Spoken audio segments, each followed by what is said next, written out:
Conakry, 11 juin 2015, au sommaire de cette édition, comment redynamiser les investissements en Guinée.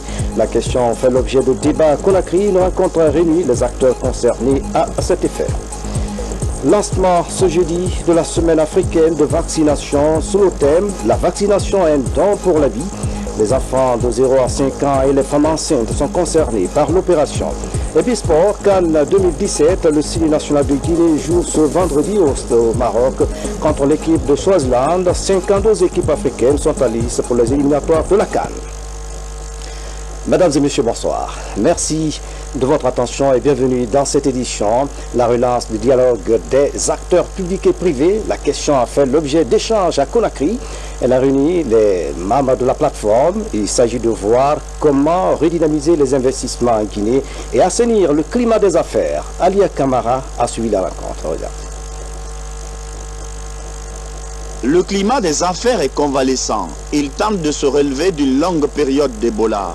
Les acteurs des services publics et privés se concertent pour voir comment le relancer. Cette réunion propose des solutions. Déjà côté gouvernement, il y a des signes encourageants. Le gouvernement met à votre disposition des espaces qu'il s'efforce de viabiliser. Un code des investissements qui offre des avantages douaniers et fiscaux pour vous permettre, pendant l'installation et l'exploitation de vos entreprises, d'alléger les charges financières liées à la réalisation de vos investissements. L'initiative de mettre en place cette plateforme publique-privée remonte à 2014. Elle doit prévenir les obstacles à l'investissement et impliquer les acteurs du privé dans l'assainissement du climat des affaires. Les réunions que nous avons eues à plusieurs fois ont démontré vraiment que les gens du secteur privé sont vraiment très engagés pour ça. Ce cadre de concertation a le soutien des acteurs au développement, notamment la Banque mondiale. L'institution suit de près la volonté du gouvernement de mettre en place un environnement sain pour les affaires. L'apport du groupe de la Banque mondiale se fait à travers le projet PAPME, projet d'appui au PME, et que la Banque mondiale le groupe de la Banque mondiale a développé une expertise dans le cadre de la mise en place des plateformes de dialogue public-privé, et c'est depuis 20 ans. Mais ce dialogue pourrait être handicapé par la cacophonie qui sévit même au sein du privé. Le secteur est en proie à des problèmes internes qu'il faut aplanir pour un partenariat fécond avec l'État. Nous ne sommes pas heureux du côté du patronat de l'organisation actuelle du secteur privé. Vous le savez, nous le savons. Et cela ne facilite pas le dialogue. Autant des efforts sont à faire du côté du gouvernement pour harmoniser les approches, les procédures et faciliter donc le dialogue avec vous, autant le linge sale mérite d'être lavé en votre sein pour que nous ayons des partenaires solidaires. C'est donc reparti pour un dialogue inclusif entre les services publics et privés.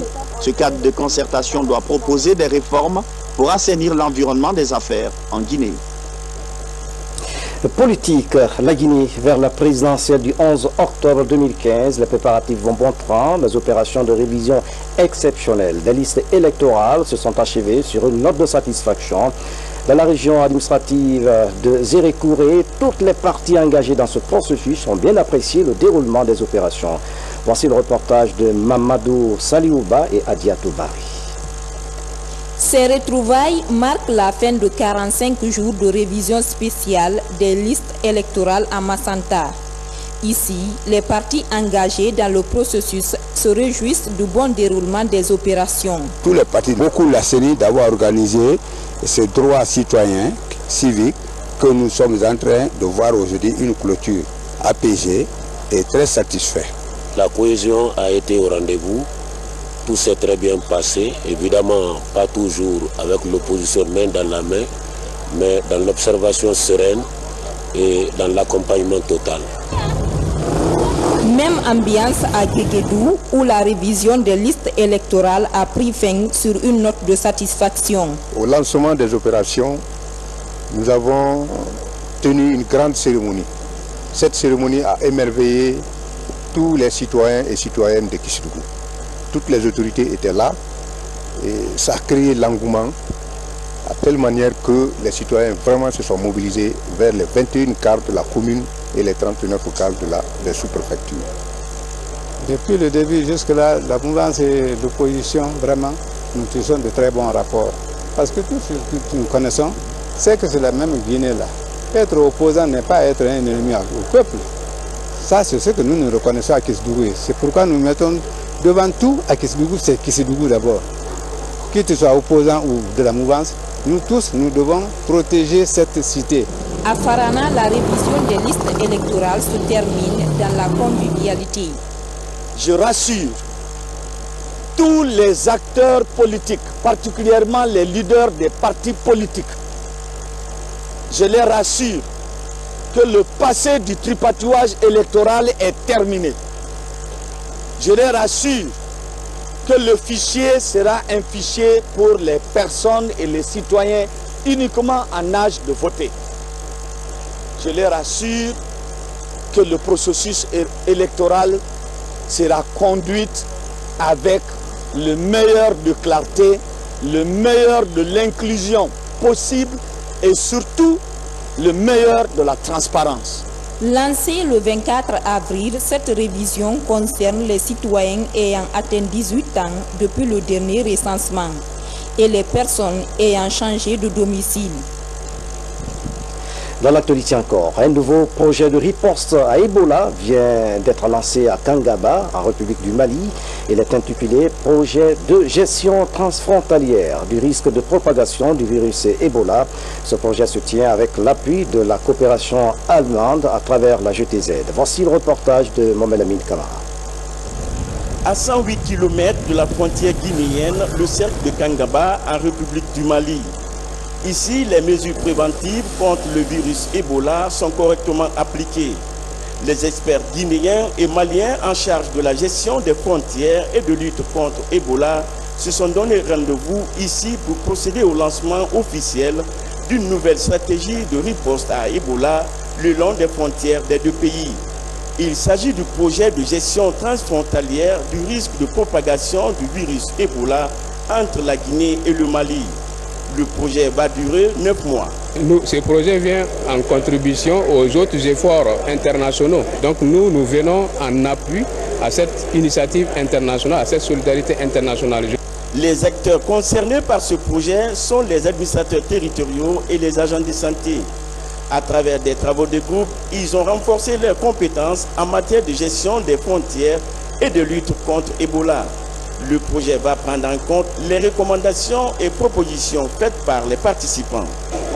L'importance de cette structure permet sans doute de renforcer les capacités de gestion des structures sanitaires et puis impliquer les administrateurs territoriaux dans la lutte contre Ebola. Et puis l'administration en tant qu'institution chargée de sécuriser la population sur tous les domaines. Il y a un grand espoir que cet atelier de formation que nous allons organiser soit encore une occasion pour ces acteurs d'être encore mieux outillés pour accélérer l'éradication de l'épidémie. La coopération allemande à travers la GIZ et les directions en charge des frontières des deux pays décident désormais de travailler ensemble pour lutter contre Ebola et toute autre épidémie. Elles ont en outre mis à contribution ces responsables du commandement local et sanitaire à s'impliquer activement dans la riposte à Ebola à travers des opérations de sensibilisation et de surveillance le long des frontières. Et puis, en plus bref, à Conakry, la République fédérale d'Allemagne a accordé à la Guinée 42 millions d'euros. La somme vise à appuyer le programme de relance de l'économie guinéenne après Ebola. Santé encore, le ministère de la Santé et ses partenaires lancent la semaine africaine de vaccination. L'opération concerne les enfants de 0 à 5 ans et les femmes enceintes. L'objectif est de lutter efficacement contre les maladies virales et les infections. La campagne se fera sous le thème « La vaccination, un don pour la vie ». Suivez le reportage de Adia Tobari. Ce bébé de 5 mois est le premier à prendre la dose vaccinale ici dans la commune de Matoto. Un acte qui marque le début de la semaine africaine de vaccination, couplé à celle de la mère et de l'enfant. Elle consiste à administrer des médicaments de prévention contre certaines pathologies aux enfants de 0 à 5 mois et les femmes enceintes.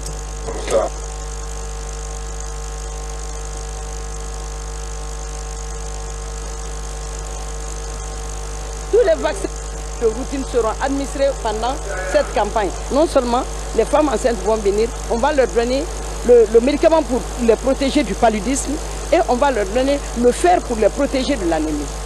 Et également d'apporter de la vitamine A chez les enfants. Également cette semaine va être à profit pour déparasiter les enfants en mébendazole. Les zones qui continuent encore à produire quelques cas confirmés d'Ebola ne seront pas concernées par cette semaine. Cette semaine africaine de vaccination est une initiative régionale. En Guinée, elle permettra de mettre à jour le statut vaccinal de 2 millions d'enfants et 500 femmes enceintes. La Guinée fait partie des bons élèves dans la lutte contre la poliomyélite, où la couverture vaccinale pour la poliomyélite est très élevée.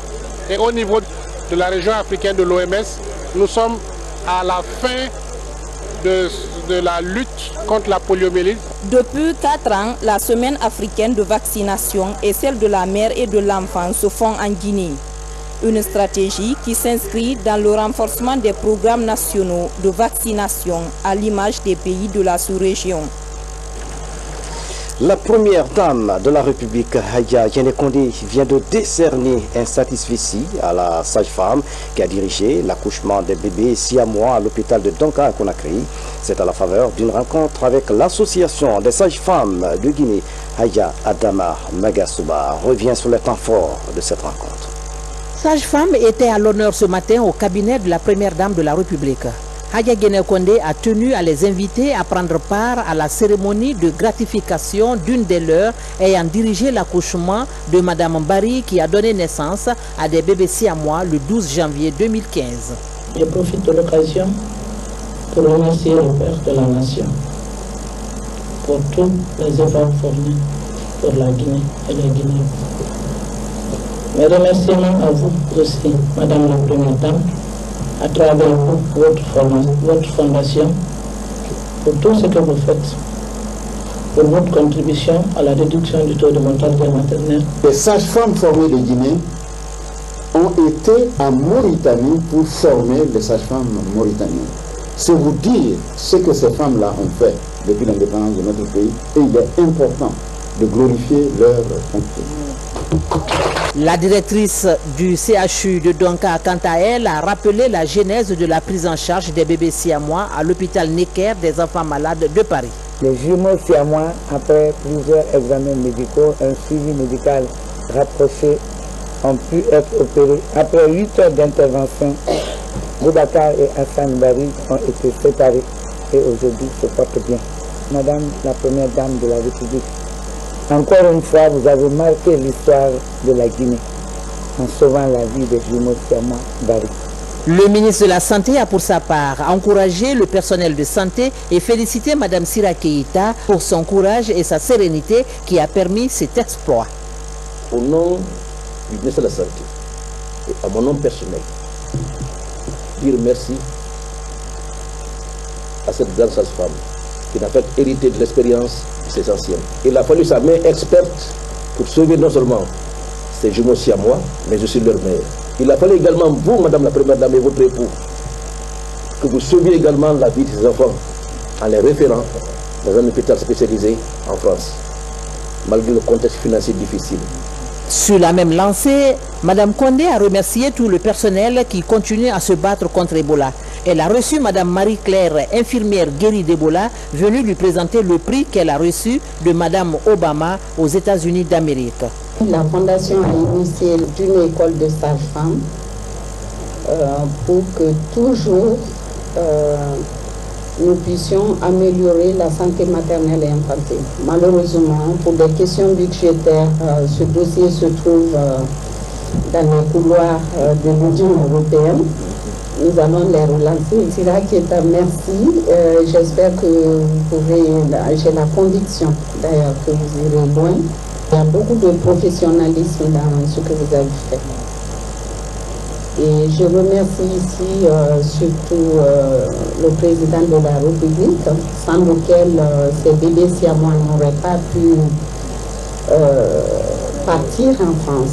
Les bébés se portent donc bien. J'espère qu'ils vont nous revenir vivants en Guinée. Donc vraiment, merci mesdames. Continuez. Je serai toujours auprès de vous. Pour terminer la rencontre en beauté, Hadja Guinée-Kondé a offert des satisfecits aux deux récipiendaires, des satisfecits accompagnés d'enveloppes symboliques. C'est dans une ambiance de convivialité que la cérémonie s'est achevée ici à la Villa 40, cabinet de la Première Dame de la République. Les orphelinats et les centres d'accueil des enfants sont en voie de normalisation en Guinée. Les acteurs impliqués dans la gestion et le suivi de ces centres sont en discussion à Kankan. La démarche vise à améliorer la gestion des centres qui accueillent les enfants en situation difficile. Mohamed Kamara est à Kankan-Nabaya. Des normes et standards régissant les centres d'accueil des enfants en difficulté au centre de discussion à Kankan. Des fondateurs et encadreurs des centres d'accueil, les assistants sociaux, les représentants de la justice et de la sécurité des régions de Kankan et Zérekoré prennent part à la rencontre. La démarche vise à réglementer les orphelinats et les centres d'accueil du pays. Personnellement, mon cœur inonde de joie parce que le travail que nous avons est tellement énorme. Nous nous sentons abandonnés. Aujourd'hui, si le gouvernement doit penser à nous qui sommes au service de ces enfants vulnérables, pour nous c'est une grande joie. Le petit centre d'accueil qui se trouve à Mandiana, les gens viennent à la recherche de l'or, les enfants sont abandonnés à eux-mêmes, il y a même des orphelins là-dedans. Donc si je vois aujourd'hui que ce centre-là est pris en charge ou même est appuyé, vraiment ça allège moi mon travail aussi.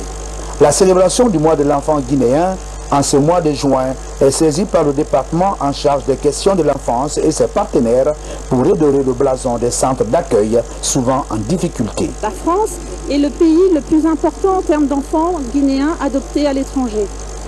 Il y a un certain nombre d'années, les procédures n'étaient pas suffisamment sécurisées, ne garantissaient pas le respect de la mère biologique. La France a donné son accord financier pour accompagner la mise en œuvre de ces standards de structure d'accueil qui sont une des pierres angulaires de la procédure éthique de l'adoption. Un constat est sur le terrain, les normes ne sont pas respectées, les enfants ne sont pas souvent dans les conditions d'hygiène et les conditions sanitaires. Et ça ne sert à rien de récupérer un enfant si le minimum de conditions de vie ne lui est pas vraiment offert et un cadre idéal n'est pas créé. Ce conclave des acteurs impliqués dans la gestion et le suivi des centres d'accueil est rendu possible grâce à un appui financier de la mission de l'adoption internationale de la France. Ici à Conakry, le ministère des Droits de l'Homme et des Libertés publiques vient de procéder à la restitution des recommandations faites à la Guinée récemment à Genève. Cette rencontre de restitution avec la société civile devrait aboutir à l'élaboration d'un rapport général qui sera transmis au gouvernement. Des précisions dans ce reportage de Makali Souma. Ce sont au total 194 recommandations qui avaient été faites à la Guinée au cours de son passage en janvier devant le Conseil des droits de l'homme à Genève. Des recommandations axées notamment sur la problématique de la protection des femmes et des enfants, le genre, l'accès à l'éducation, la réconciliation nationale et la lutte contre l'impunité. Sur les 194 recommandations, le gouvernement guinéen a exprimé ses réserves sur deux questions, l'abolition de la peine de mort et la question des LGBT. C'est au tour de la société civile guinéenne de donner sa position. Il est important que la société civile soit informée de la position du gouvernement sur ces différentes questions et qu'ensemble nous puissions définir et mettre en place et les mécanismes et des structures permettant de suivre l'application et la mise en œuvre de ces recommandations sur le terrain. Sur les 194 recommandations faites à Genève, 54 concernent les femmes et les enfants. À propos des questions spécifiques de mutilation génitale féminine et de mariage précoce, les ONG présentes sur le terrain depuis plus de 10 ans avancent que le seul remède reste et demeure la sanction. Le problème, c'est l'application. On peut avoir tous ces instruments, on peut faire des recommandations, qu'on ratifie tous ces documents, mais si dans l'application de ces textes, on n'arrive pas à faire des condamnations, on n'arrive pas à condamner les auteurs. Là, en ce moment, même si on arrive à répondre à toutes ces recommandations, on n'aura pas atteint l'objectif qui se trouve la protection et la promotion des droits humains de toute la population, mais particulièrement des femmes et des enfants. L'État a le devoir de garantir pour chaque citoyen un environnement de sécurité et de protection, d'où la prise en compte par le gouvernement du viol conjugal et le travail pour qu'il soit pénalisé afin de rappeler aux hommes que le mariage n'est pas synonyme d'esclavage et que les femmes ne sont point des objets. Un institut de sondage d'opinion vient de voir le jour en Guinée. ISO, en abrégé, a officiellement lancé ses activités jeudi à Conakry. C'était au cours d'une conférence de presse. Cet institut de sondage sera animé par une équipe de jeunes qui mèneront des enquêtes sur les différents secteurs de la vie en vue de publier des statistiques fiables. Mamadi Ternakamisoko. Des données statistiques fiables très rarement utilisées en Guinée.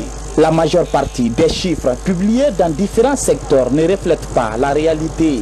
Voilà qui motive la mise en place d'un institut guinéen de sondage d'opinion. IGSO lance ses activités afin de mener des enquêtes approfondies auprès des populations dans tous les domaines concernant la vie de la nation. Je suis parti d'un vide qui existe en la matière de sondage en Guinée. On ne sait pas qui est qui en Guinée, on ne sait pas qui fait quoi, et puis les avis de nos concitoyens sont plus pris en compte dans les grands débats et dans les grands sujets d'actualité. Et en fonction de ce vide juridique, on a dit qu'il est important de mettre dans notre pays aussi un institut de sondage qui va recueillir l'opinion de nos concitoyens pour tous les sujets d'actualité et les sujets politiques qui feront écho chez nous. L'Institut guinéen de sondage d'opinion entend travailler à l'image d'autres instituts indépendants existants en France et aux États-Unis. Dans les prochains jours, 1500 jeunes enquêteurs et 50 statisticiens seront recrutés pour les activités de IGSO. On va faire des enquêtes de terrain, on a un projet de recruter plus de 1500 agents qui seront formés au sein de notre institut et que nous allons accompagner sur le terrain. Et ça y va dans de la crédibilité de nos études et la formation sera assurée par nos experts pour que les résultats soient crédibles. Des partenaires français accompagnent le projet. L'Institut guinéen de sondage d'opinion pourrait commencer son travail à l'occasion de la présidentielle prochaine en Guinée. Et puis en plus bref, l'ambassade de Guinée en France se modernise. Elle vient de créer son site web www.ambaguinéfrance.org. C'est une initiative des responsables de l'ambassade en partenariat avec CADEV Guinée. Objectif informer les Guinéens de la diaspora en temps réel. Nous reviendrons sur le reportage de Moussa Bangoura et Mohamed Souma dans nos prochaines éditions d'information. Le ministre de la Sécurité et de la Protection civile vient de séjourner dans la préfecture de Gawal. Dr Mahamoud Sissé s'est entretenu avec les citoyens sur les questions de paix, de sécurité et du renforcement des mesures sanitaires contre le virus Ebola. Il a visité plusieurs sous-préfectures de la localité. Diarra Yalo sur les pas du ministre. Du théâtre et de la danse, c'est par ces prestations artistiques que les populations de Gawal ont accueilli le ministre de la Sécurité. De Wendumbour à Kumbia, en passant par Gawal Centre jusqu'à Kunsitel, les populations ont échangé avec le parrain de la ville sur la situation sociopolitique du pays, mais aussi sur les difficultés qui assaillent la zone. Au jour d'aujourd'hui, nous n'avons que 2 médecins théoriquement. 2 médecins pour 200 000 habitants, je pense que c'est très peu. Nous n'avons que des infirmiers et des ATS. Ça, c'est un problème majeur. Le second problème majeur, c'est au niveau de l'éducation. Nous manquons, pour tout cycle confondu, nous manquons de près de 85 enseignants. Dr Mahmoud Sissé a exhorté aussi les populations au respect des mesures sanitaires contre Ebola. Il a en outre rassuré les populations que le gouvernement mettra tout en œuvre pour l'amélioration de leurs conditions de vie. Gawal a été une ville négligée par, il faut le reconnaître, par les différents régimes qui se sont succédés. Et je suis venu au nom du gouvernement du professeur Alpha Condé, du Premier ministre Mohamed Saïd Fofana, pour dire aux populations de Gawal que l'heure est arrivée pour amorcer un véritable développement de la préfecture de Gawal. Bientôt, chacune de ces sous-préfectures recevra 40 lampadaires qui vont pour une première fois depuis l'indépendance, être installés dans ces sous-préfectures et qui vont éclairer les cités. La délégation s'est aussi rendue à Touba, une des sous-préfectures de Gawal. Ici, l'émissaire du chef de l'État a invité les sages à implorer Dieu pour l'éradication définitive du virus Ebola, mais aussi la préservation de la paix. Et puis la Guinée se lance dans la promotion du foyer amélioré. L'objectif est de vulgariser cet outil afin de lutter contre le changement climatique. Une rencontre a été organisée dans ce sens par le ministère de l'Industrie en partenariat avec l'ONG Carbone Guinée. Saint-Martin, reportage. 36 000 hectares de forêts sont détruites chaque année dans l'utilisation de bois de chauffe. Les conséquences sont énormes sur la santé des femmes et sur le changement climatique. Les foyers améliorés sont confectionnés pour améliorer la situation. C'est un projet du ministère de l'Hydraulique en collaboration avec l'ONG Carbone Guinée et de certains partenaires internationaux. C'est une solution adaptée pour améliorer la santé publique. Ça évite effectivement l'inhalation de fumée. Un cuiseur à bois économe, un foyer amélioré, en tout cas ceux qu'on diffuse, c'est à peu près 2,5 tonnes de CO2 évitées chaque année. Donc sur les 9000, ça fait 70 000 tonnes de CO2 rien que sur la base Guinée. Il s'agira pour les partenaires du secteur d'accompagner l'artisanat guinéen dans la mobilisation des fonds et des matières premières. C'est des foyers qui sont faits à base de tôles de récupération. Ça contribue aussi au nettoyage de la ville de Conakry. Vous voyez, tous les anciens véhicules qui traînaient le long des trottoirs ont été tractés par nos artisans, cassés et transformés en foyers améliorés.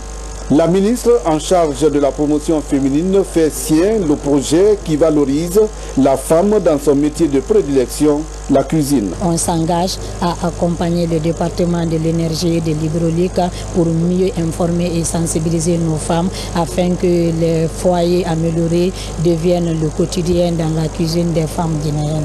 L'atelier devrait élaborer des stratégies de multiplication et de valorisation des foyers améliorés en faveur de la Guinéenne. Le projet d'appui à la gouvernance organise à Kindia une formation à l'intention des cadres impliqués dans la gestion des mines. La rencontre porte sur la gestion axée sur les résultats. Ableya, le reportage. Ces cadres sont de l'administration guinéenne. Ils renforcent leur connaissance dans la gestion des projets. Le constat démontre que très souvent, dans la formulation des projets, l'atteinte des résultats est l'un des handicaps majeurs. Pourtant, il s'agit d'une étape importante qui permet à une structure de se perfectionner. Pour avoir des résultats, il faut intervenir. Il faut partir d'intrants, d'input, que l'on doit transformer en résultats. Et pour cela, il faut des processeurs. Et généralement, les processeurs sont les activités. Donc grâce aux activités, on transforme les intrants en résultats. Et les résultats, c'est des changements, mais des changements voulus, bien qu'on parle de changements inattendus, de changements non escomptés. Cette initiative du projet d'appui à la gouvernance dans le secteur minier vise à faciliter l'exploitation rationnelle des ressources du sol et du sous-sol guinéen. C'est la qualification des ressources humaines que nous visons.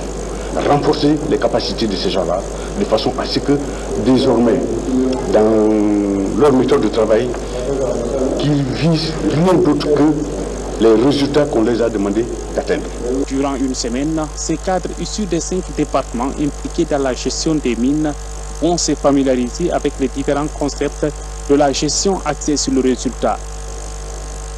Dans l'actualité encore, la deuxième édition de la Scolampiade vient de boucler ses activités à Koya. Elle a permis de détecter des jeunes talents au niveau des écoles élémentaires et secondaires. Partenaires, parents et autres acteurs du système éducatif étaient mobilisés. Mangué Dantouma-Souma était de la partie. Loin d'être une simple initiative de divertissement, la Scolampiade de Koya offre aux élèves l'opportunité d'une émulation, bref, une chance qui permet de se surpasser. La Scolampiade recèle des atouts inestimables dans le cognitif, le socio-affectif et favorise grandement l'amélioration des 2 meilleurs styles de gestion de classe, à savoir le style à tendance libre et le style à tendance participative. Devant les partenaires sociaux mobilisés pour la circonstance, les compétiteurs sont soumis à un questionnaire sélectionné. le jury et les élèves apprécient le déroulement de cette activité. De telles activités rentrent dans le cadre de l'évaluation formative. Parce que là, et lorsque vous venez assister à de telles compétitions, vous qui êtes non seulement membre du jury, encadreurs, élèves, tous ceux qui viennent prendre part au déroulement de ces activités tirent profit, car on ne finira jamais d'apprendre. Cette olympiade nous a permis, nous les élèves, d'avoir une compréhension très élargie, de faire des recherches, de partir au-delà de mes limites pour enfin avoir des notions sur toutes les cultures. Et voilà son importance. Au terme de la compétition, l'école primaire de Somaya Centre, le collège Fatim École et le lycée Kountia ont rappelé les trophées en jeu. En reconnaissance aux multiples efforts consentis pour appuyer le système éducatif, le programme Littoral Plan Guinée a reçu un satisfecit ainsi que d'autres acteurs qui interviennent efficacement dans ce secteur dans la préfecture de Koya qui compte de nos jours 64 103 élèves pour 1284 enseignants, dont 563 femmes. Sport Force, les éliminatoires de la CAN 2017 débutent ce week-end sur le continent. 52 équipes sont en liste. La Guinée se trouve dans le groupe L. Le Sili national va disputer cette première journée contre le Swaziland, un match délocalisé demain vendredi au stade Mohamed V de Casablanca. Omar Ying, commentaire. Dans ce groupe L des éliminatoires de la CAN 2017, la Guinée est assurément favori face au Swaziland, au Malawi et au Zimbabwe, mais n'aura pas la part belle autant qu'il n'existe aujourd'hui de petits pays de football sur le continent africain. Et cette première journée de la phase des groupes jette des regards bien attentifs sur le Sili national, nouvelle formule avec ses nouveaux sélectionnés et surtout son nouveau sélectionneur, le Français Luis Fernandez, et les proches collaborateurs qu'il a cooptés. À coup sûr, le Sili, à quelques heures de cette première sortie compétitive, après la CAN de Malabo, doit être dans le mental d'une équipe qui se remet en cause pour ajouter de nouvelles performances et surtout surmonter les petites contradictions internes qui divisent l'équipe. Aussi, sa défaite en match amical il y a quelques jours devant le Tchad doit-elle lui faire mal. Guinée-Swaziland, en cette première journée, est donc un match à suivre, certes pour tous ceux qui seront enregistrés pour positiver la présence guinéenne, même si l'adversaire du jour n'est pas à redouter. Il s'agit en définitive de totaliser le maximum de points au terme de 6 rencontres qui commencent en juin 2015 et se terminent en septembre 2016. Après Guinée-Swaziland, match délocalisé pour raison d'épidémie de fièvre Ebola, la deuxième journée mettra la Guinée en déplacement les 4, 5 et 6 septembre 2015 au Zimbabwe, ce qui ne sera pas du tout facile car le Zimbabwe et ses grandes infrastructures n'est pas une proie facile, même si dans les dernières confrontations, le Sili s'est imposé à Harare comme à Conakry. Et c'est surtout la troisième journée des 27, 28 et 29 mars 2016 qui va nous opposer aux challengers du groupe qui nous a souvent opposé une réplique très forte, le Malawi. Comme le match nul d'un but partout qui avait occasionné en 2001 la dissolution de la Fédération guinéenne de football. Ce match Guinée-Malawi que l'on espère jouer à Conakry si l'on sortait de l'épidémie d'Ebola.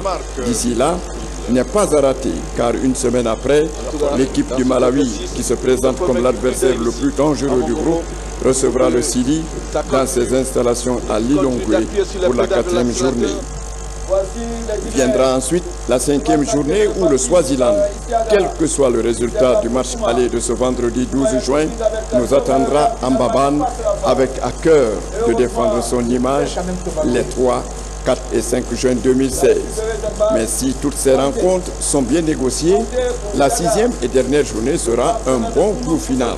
Car ce match-là, le Sili pourrait bien le disputer au stade du 28 septembre, les 2, 3 et 4 septembre 2016, revenu dans son fief et soutenu par son public.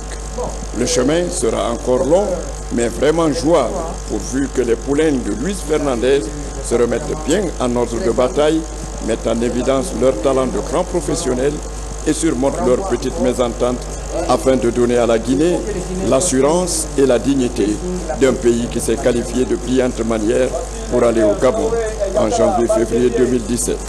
Bonne chance au Sili. Bonne chance à notre 11 national. En plus bref, la communauté guinéenne vivant en Angola est en deuil. Le grand imam de Luanda est décédé ce matin. Son inhumation est prévue ce vendredi à la grande mosquée de Luanda. Et puis juste après cette édition d'information, vous suivrez la rubrique Info Plus consacrée ce soir à la visite du chef de l'État, professeur Alpha Condé, à l'intérieur du pays. Et voilà, mesdames et messieurs, c'est la fin de cette édition. À tous, merci de nous avoir suivis. Excellente soirée, où que vous soyez dans le monde. À bientôt.